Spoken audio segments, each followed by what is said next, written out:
Hello everyone, कैसे हो आप सब। उम्मीद है आप सब बिल्कुल ठीक होंगे। आज मैं आपको इस प्लाजो को सिलना सिखाऊंगी, किस तरीके से इसको सिला जाता है। बहुत आसान तरीका है।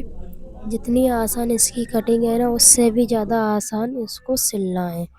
अगर आपको कटिंग की वीडियो देखनी है तो आप मेरे चैनल पर देख सकते हैं किस तरीके से मैंने इसकी कटिंग की थी। ठीक है, आज मैं इसको सिलना बताऊंगी। कपड़े को सिलने से पहले हम उस पर निशान लगा लेंगे, जिससे हमारी पहचान हो जाएगी कौन सी साइड हमारी सीधी है, कौन सी उल्टी है। जिसे मैंने लगाया इसी तरीके से आप लगा लीजिए। अभी तो ये मेरे पास प्रिंटेड फैब्रिक है, जो पता चल रहा है कौन सा सीधा है कौन सा उल्टा है। ठीक है, आप निशान लगा लीजिए। सबसे पहले हम इसमें से एक पार्ट उठा कर रख देंगे। हम एक पार्ट पे सिलाई लगाएंगे।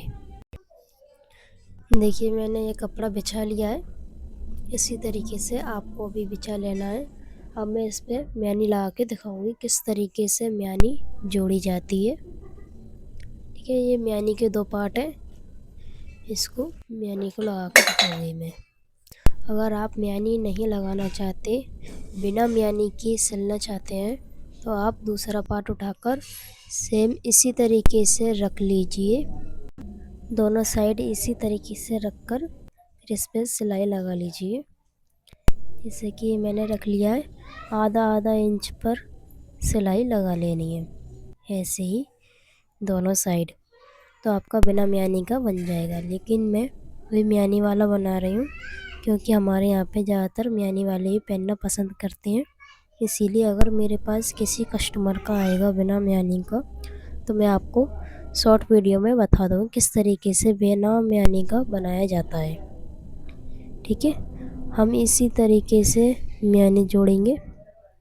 आधा आधा इंच का गैप रखेंगे इसमें। जिस तरीके से शोल्डर जोड़े जाते हैं, सेम उसी तरीके से ये जोड़ लेंगे, क्योंकि इसमें भी गोलाई है जैसे कि शोल्डर में होती है। ठीक है, मैं अभी आपको सिलाई लगा के दिखाती हूँ। देखिए, मैंने सिलाई लगा ली है। कितनी फिनिशिंग से मेरी म्यानी जुड़ चुकी है। अब मैं इसके ऊपर एक लक्की सिलाई लगा लूँगी। ठीक है, इसमें बिल्कुल भी झोल वगैरह नहीं आया है। ऐसे ही सेम इसी पार्ट में हम दूसरी साइड भी म्यानी लगा लेंगे। हमारा पार्ट एक ही रहेगा, इसमें दो म्यानी जॉइंट कर लेंगे, जैसे कि मैंने लगाई हुई है। एक पार्ट में दो म्यानी, ये देख लीजिए, मैंने दोनों म्यानियाँ जॉइंट कर ली हैं।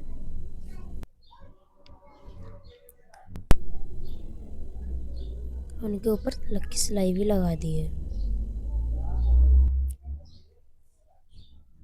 अब हम इस पार्ट को एक साथ बिछा लेंगे, फिर इसके ऊपर दूसरा पार्ट रखकर इसको जॉइंट कर लेंगे। देखिए, इस तरीके से बिल्कुल भी ऊपर नीचे नहीं होना चाहिए।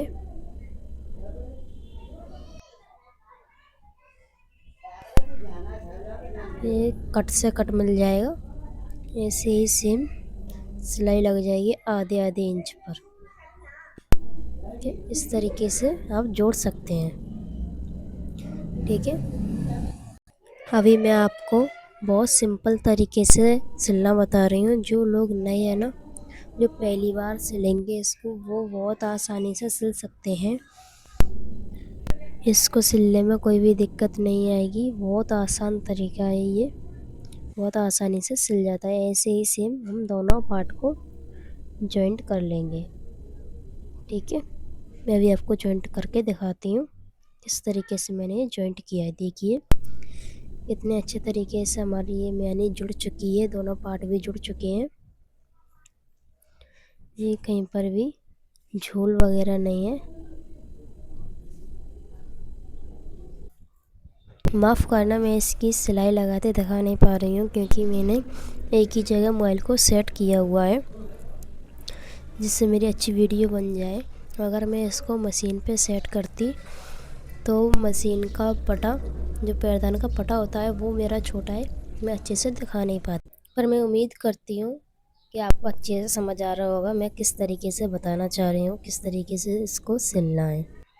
ठीक है, अगर आपको नहीं समझ में आए तो फिर मैं अगली बार प्लाजो को सिलते में दिखा दूँगी, मशीन पे लगा दूँगी मोबाइल को, फिर जब मैं दिखा दूँगी। अब हम इसका नेफा फोल्ड करेंगे, आधा इंच अंदर की साइड लेकर फिर 1.5 इंच पर फोल्ड कर देंगे। ठीक है, इस तरीके से हमको ये फोल्ड करना है। कई बार क्या होता है कि हम ऐसे ही फोल्ड करते जाते हैं, लेकिन आगे चल के ये यूँ करके तिरछा सा हो जाता है, इसमें गैप सा आ जाता है, या फिर ये कपड़े में कान वगैरह होती है जब होता है ऐसा। लेकिन मैं आपको एक अच्छे तरीके से बताती हूँ किस तरीके से हमको फोल्ड करना है। जो नए लोग हैं ना, पहली बार सिल रहे हैं, जिनको अच्छी सिलाई नहीं आती है, वो इस तरीके से जोड़ सकते हैं। आधा आधा इंच का कपड़ा सिंगल मोड़ना है, चारों तरफ इस पे सिलाई लगा लेनी है। ठीक है, बहुत अच्छी तरीके से ये फोल्ड हो जाएगा। मैं भी आपको लगा के दिखाती हूँ चारों तरफ। ये देखिए दोस्तों, मैंने ये चारों तरफ सिलाई लगा ली है। इसमें 2-3 मिनट एक्स्ट्रा ज़रूर लगती हैं, लेकिन हमारा काम बहुत अच्छी तरीके से होता है। अब हम इसमें 1.5 इंच पर सिलाई लगा लेंगे फोल्ड करके, तो इसमें कुछ भी झूल वगैरह नहीं आएगा, बहुत अच्छी तरीके से हमारी सिलाई लग जाएगी। फिर इसमें 2 इंच का हम गैप रखेंगे इलास्टिक डालने के लिए।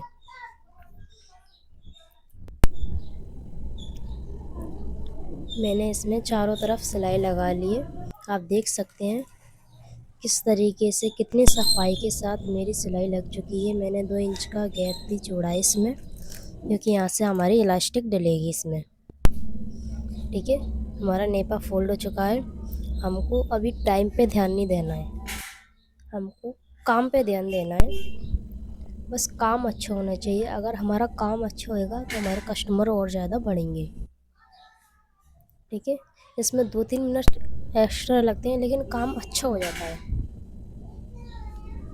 ऐसे ही सेम हम मोरी को फोल्ड करेंगे। जो 5-6 की मोरी होती है नीचे की, उसको फोल्ड करेंगे दोनों साइड की।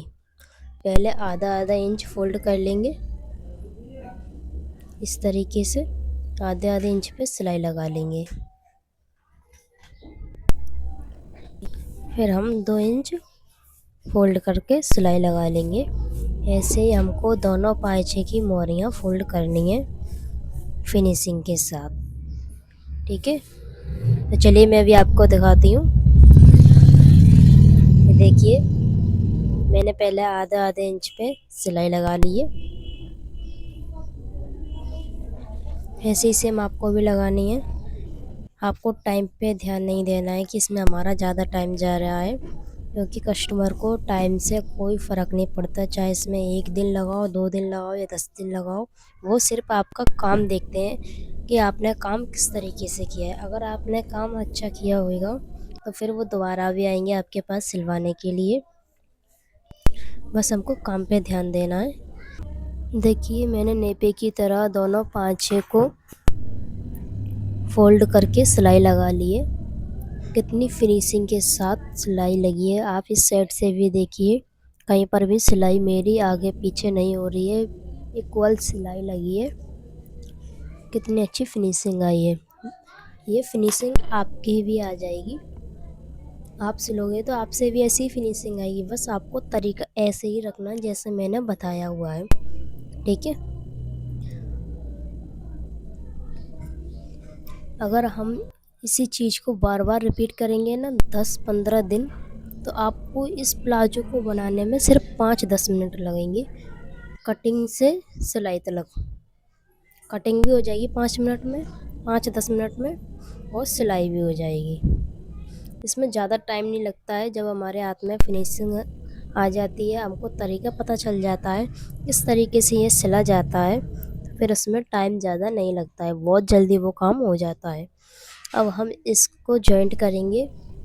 जैसे कि मैंने मोरी 10 इंच की रखी थी इसमें, और 1 इंच एक्स्ट्रा कटिंग के लिए रखा था। अब हम 10 इंच पे निशान लगा लेंगे। फिर म्यानी को जॉइंट से जॉइंट मिलाकर देखिए इस तरीके से सिलाई मिला लेनी है। आगे पीछे बिल्कुल भी होना नहीं चाहिए। अगर आगे पीछे हो तो फिर उसमें झोल आने की समस्या हो सकती है, और फिर हमारा आगे पीछे होगा भी क्यों, क्योंकि हमने इतने अच्छी तरीके से इसकी कटिंग जो की है, तो इसमें आगे पीछे होने की कोई बात ही नहीं है। हमारा एक सही आना चाहिए। अब हम यहाँ पे आधा इंच पे म्यानी पे आधा इंच निशान लगा लेंगे। ठीक है, कि इस तरीके से मोरी के पांचे पे 1 इंच निशान लगाना है। फिर धीरे धीरे करके हमको कम करते जाना है। फिर इसको आधा इंच तक लगा लेना है निशान को म्यानी तक। ठीक है, ऐसे ही सेम हमारे इसमें सिलाई लगेगी। हमको म्यानी तक ही रखना है। पहले हम एक पाइचे की सिलाई लगाएंगे, फिर उसके बाद में दूसरे पाइचे की सिलाई लगाएंगे। ठीक है, देखिए मैंने ये सिलाई लगा ली है एक पाइचे पर। जैसे मैंने निशान लगाए थे सेम उसी के ऊपर निशान सिलाई लगा ली है।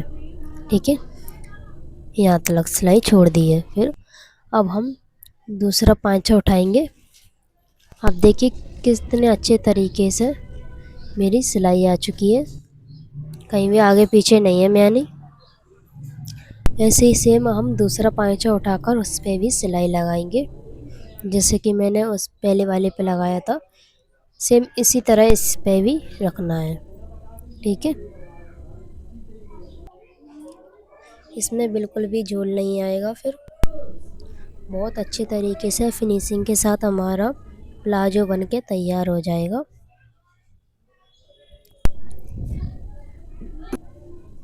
देखिए किस तरीके से हमारा प्लाजो बनके तैयार हो गया है।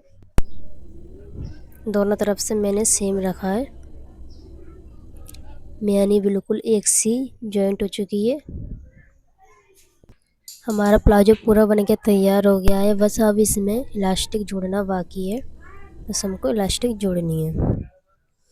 यहाँ पे हमारा बिल्कुल भी खिंचाव नहीं है। जिस तरीके से हमने इसकी कटिंग की थी ना, सेम वही तरीका हमारा सिलने के बाद निकल आ गया है। देखिए जैसा हमने कटिंग करके रखा था इसको, वैसे ही हमारा बन गया है।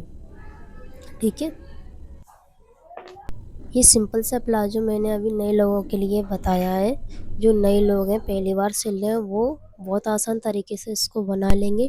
फिर मैं आगे धीरे धीरे करके बहुत अच्छे तरीके से और भी डिजाइन वाले टेलर स्टाइल में बताऊंगी। ये तो रेडीमेड स्टाइल में है, जैसे रेडीमेड आते हैं हमारे उस तरीके से है ये। आगे मैं बहुत अच्छे तरीके से बताऊंगी। अब हम इसमें इलास्टिक डालेंगे। इलास्टिक किस तरीके से डाली जाती है, इसका भी एक मेथड होता है, एक तरीका होता है इलास्टिक डालने का। जैसे कि मेरी कमर आई थी 27 इंच। ठीक है, अब मैं 27 इंच में से 2 इंच कम कर दूँगी, तो कितनी आ जाएगी 25 इंच। जितना आपकी कमर का साइज आ रहा है उसमें से आप 2 इंच माइनस कर दीजिए, तो इलास्टिक बहुत अच्छे तरीके से डल जाएगी। बहुत अच्छी रहेगी, ना ज़्यादा टाइट रहेगी ना लूज रहेगी। और जो मोटे लोग होते हैं ना, 40 प्लस होती है उनकी कमर, उसमें आप 3 इंच भी माइनस कर सकते हैं। या फिर जो टाइट पहनना पसंद करती हैं तो आप उनके हिसाब से भी उसमें 3 इंच माइनस कर लीजिए, वरना 2 इंच बहुत अच्छी रहती है, बिल्कुल भी टाइट नहीं होती है। ठीक है, आप समझ चुके होंगे मैं किस तरीके से कह रही हूँ, क्योंकि मैंने वीडियो पहले बना ली थी और वॉइस रिकॉर्ड बाद में करी है। थोड़ा आगे पीछे हो रहा होगा तो आप समझ लीजिए मैं किस तरीके से कहना चाहती हूँ। ठीक है, अब मैं इसमें इलास्टिक डालूँगी। मैंने पिन लगा ली है एक साइड में इलास्टिक के। अब हम इसमें इलास्टिक डालेंगे। ठीक है, अगली बार मैं आपको ट्राउज़र बनाना सिखाऊंगी, फिर उसमें जेब कैसे लगाते हैं वो भी मैं बताऊंगी आपको, किस तरीके से ट्राउज़र में जेब लगाई जाती है। अभी हमने इलास्टिक डाल ली है इसमें, अब हम पिन को निकाल के कपड़े को एक साइड में खिसका देंगे। फिर इलास्टिक पर सिलाई लगाएंगे। देखिए मैंने एक साइड खिसका लिया है। अब हम इलास्टिक को इस तरीके से रखकर इसमें सिलाई लगाएंगे। ध्यान रखना है इलास्टिक मुड़नी नहीं चाहिए, ठीक है, बिल्कुल एक जैसी होनी चाहिए इलास्टिक, अंटा नहीं होना चाहिए इलास्टिक में, ठीक है। फिर हम इलास्टिक को अंदर करके फिर जो हमने सिलाई छोड़ी थी 2 इंच की इलास्टिक डालने के लिए उसको हम सिल लेंगे।